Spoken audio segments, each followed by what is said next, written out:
Le beau temps est arrivé. Dans les dernières semaines, on a complété la terrasse extérieure de manière à pouvoir profiter de ce beau temps. On regarde ça. La terrasse est située sur un des toits plats de la maison. Pour débuter la construction de la terrasse, j'ai fabriqué une structure de 2x4 alignée sur les poutrelles du toit. Avant de mettre la structure de 2x4 au niveau, je marque l'emplacement des plots à vérin qui permettront à la structure de 2x4 de s'appuyer sur la toiture, d'être de niveau et de laisser passer l'eau.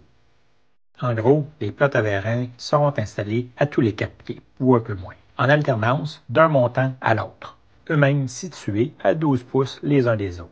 Pour soulever la structure de 2x4, j'utilise un cric pour voiture. Au besoin, je visse sur le dessus un bout de 2x4 pour que le cric puisse passer en dessous. Au début, l'objectif est de soulever la structure pour qu'elle soit grosso modo au niveau, mais pas parfaitement. Ensuite, pour chaque plot à vérin, avec le niveau laser et le détecteur de laser de ligne, je positionne chacun des 130 plots à vérin que la terrasse contrôle. À la fin de la journée, vous entendez des... Maintenant que les plots à vérin sont tous de niveau, on peut les fixer sur la structure de 2x4. On fait ça simplement avec une vis d'1 pouce à l'endroit prévu. Avec l'orise, on en profite aussi pour ajouter un petit morceau de 2x4 à l'endroit où les plots à vérin seront installés. Ça augmente la surface d'appui à 3 pouces au lieu d'1 pouce et demi. Pour améliorer la durée de vie de la structure de 2x4, avec l'orise et Chantal, on ajoute un tape sur le dessus des 2x4. Ce tape empêchera, dans une bonne mesure, l'eau de s'infiltrer entre le revêtement de la terrasse et la structure de 2x4. Ça devrait retarder la pourriture du bois.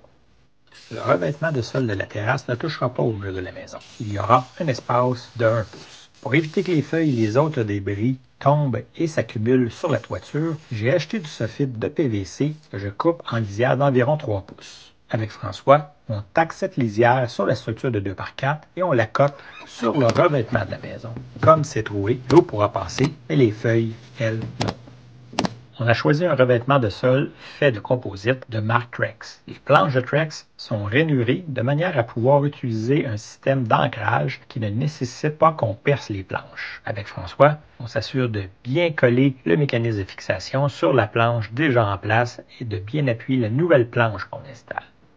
Environ aux 4 pieds, on installe les entremises en 2x4 pour solidifier la structure, faire en sorte que les 2x4 restent bien en place et de manière perpendiculaire. On a attendu d'avoir débuté l'installation des planches de Trex avant de mettre ces entremises de manière à pouvoir facilement nous assurer qu'elles seront complètement recouvertes par une planche et qu'on ne la verra pas entre les joints des planches. La terrasse a à peu près 15 pieds de large.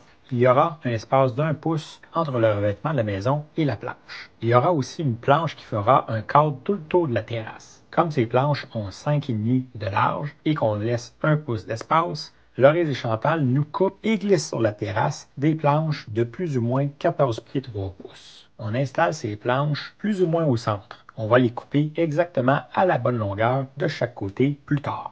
Bon, on y est presque. On a posé presque toutes les planches. Pour m'assurer qu'on finirait avec une planche de pleine largeur, j'avais fait la structure de 2x4 un peu plus longue. Un bon 18 pouces, trop long. Maintenant qu'on sait exactement où on veut que la structure se termine, avec la Traxa, on coupe la structure à la bonne longueur. On termine la coupe avec la scie Sable. On appelle aussi la scie César, ou passe-partout, ou encore la scie va-et-vient. Bref, avec cette scie-là. Bon, toutes nos planches intérieures sont maintenant installées. On passe à l'installation de la planche qui fera le contour de toute la terrasse. Mais avant, il faut couper de longueur nos planches intérieures. Pour identifier l'endroit exact où on veut couper nos planches, on utilise une corde. Ensuite, pour se libérer de la corde pendant la coupe, on fait une ligne sur les planches avec un couteau utilitaire. Il ne reste qu'à couper avec la Traxa, en nous assurant que la lame de la scie ne coupe que la planche, pas plus. Et voilà, on a une belle ligne bien droite. La planche du contour ne peut pas être installée avec les mécanismes de fixation. Pour cette planche de contour, c'est relativement simple.